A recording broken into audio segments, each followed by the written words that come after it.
اللہ اکبر. اللہ خود دے کے خود کہتا ہے مجھے قرض دو. ایک دوسرے مقام پہ من یقرض اللہ قرضا حسنا، کون ہے جو اللہ کو قرض حسنا دے؟ جب یہ آیت کریمہ نازل ہوئی تو ایک صحابی تھے حضرت ابو دہدا رضی اللہ تعالیٰ عنہ، تو یہ آیت اتری کہ کون ہے جو اللہ کو قرض حسنا دے، اللہ اسے لوٹائے گا، کئی گناہ کر کے دے گا. تو وہ حضور کے پاس آئے اور آقا کریم کا ہاتھ پکڑ لیا اور کہا حضور کیا اللہ نے واقعی ہم سے قرض مانگا ہے؟ رب ہو کے قرض مانگ رہا ہے؟ اللہ نے واقعی ہم سے قرض مانگا ہے؟ تو حضور نے فرمایا ہاں ابو دہدا، اللہ نے واقعی ہم سے قرض مانگا ہے. تو حضور کا ہاتھ پکڑ لیا اور ساتھ ساتھ چلتے رہے. تو کھجوروں کے باغ کے کنارے حضور کو لے گئے اور 600 کھجوروں کا درخت تھا جہاں انہوں نے اس کو لگا کر کے پروان چڑھایا تھا. اور کھجور آپ کو پتہ کب لگتی ہے اور کب جوان ہوتی ہے، کتنا وقت لگتا ہے. پھل دینا آسان ہوتا ہے لیکن کھجور دے دینا یہ بڑا مشکل ہوتا ہے. وہ ہمارے دیہاتوں میں کہتے ہیں کہ جٹ گڑ کی پیسی دے دیتا ہے لیکن گنا نہیں توڑنے دیتا. چونکہ فصل کے ساتھ جو لگاؤ ہوتا ہے، جو ایک ربط قلب ہوتا ہے، وہ بڑا گہرا ہوتا ہے. تو وہ گنا نہیں توڑنے دیتا، اس پہ لڑائی ہو جاتی ہے. لیکن وہ گڑ کی پیسی دے دیتا ہے، وہ کئی گنوں کا نتیجہ ہوتا ہے. تو کھجوریں، اور وہ بھی کئی سالوں میں پل کے جوان ہوئی. 600 کھجوروں کے درخت تھے اور پھر اس میں رہائش بھی ان کی تھی. تو اس کے کنارے کھڑے ہو کے پھر ایک بار دہراتے ہیں حضور کیا واقعی اللہ نے ہم سے قرض مانگا ہے؟ تو حضور نے فرمایا ہاں ابو دہدا، اللہ نے واقعی ہم سے قرض مانگا ہے. تو کہا پھر سودے کے آپ گواہ ہو جائیں، یہ باغ میں نے اللہ کو قرضے میں دے دیا، یہ باغ میں نے اللہ کو قرضے میں دے دیا. اللہ اکبر.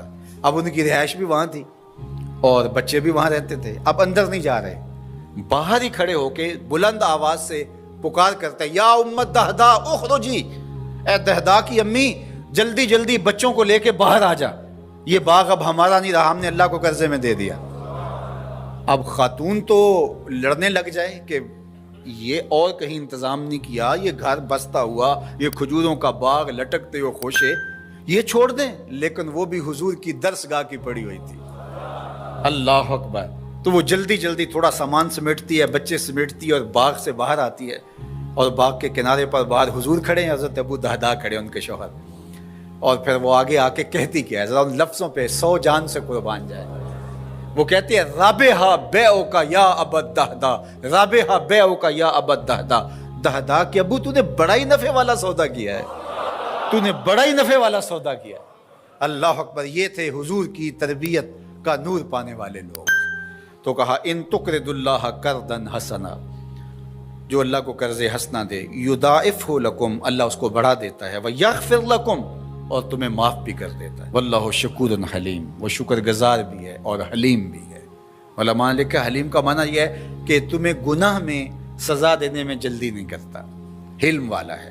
عالم الغیب والشہادہ، جو تم چھپ کے کرتے ہو، مخفی کرتے ہو، اسے بھی جانتا ہے، اور جو تم اعلانیہ کرتے ہو رب اس سے بھی باخبر ہے. العزیز الحکیم، غالب ہے، اس پر کوئی غالب نہیں ہے، وہ حکمت والا ہے. یہ اس کی عظمتیں ہیں. تو سورہ التغابن اپنے دامن میں وہ نور رکھتی ہے کہ اس کی تلاوت کرنے سے زندگی میں جمال اور زندگی میں نور نصیب ہوتا ہے. علماء نے لکھا ہے وہ بیماری، وہ مشکل، وہ پریشانی جس کے ظاہری اسباب منقطع ہو جائیں تو سورہ تغابن پڑھیں، اللہ تعالیٰ جل شانہ اپنا کرم فرما دے گا، اپنی رحمت نازل فرمائے گا. اللہ ہمیں سورہ تغابن کا نور نصیب. ان تقرض اللہ قرضا حسنا، اللہ کو قرض حسنا دو.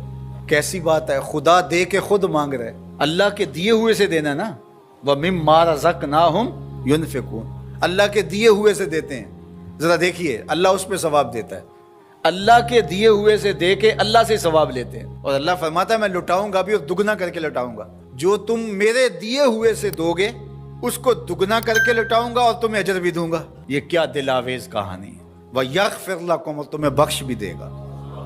واللہ شکور حلیم، وہ شکر گزار بھی ہے اور علم والا بھی ہے.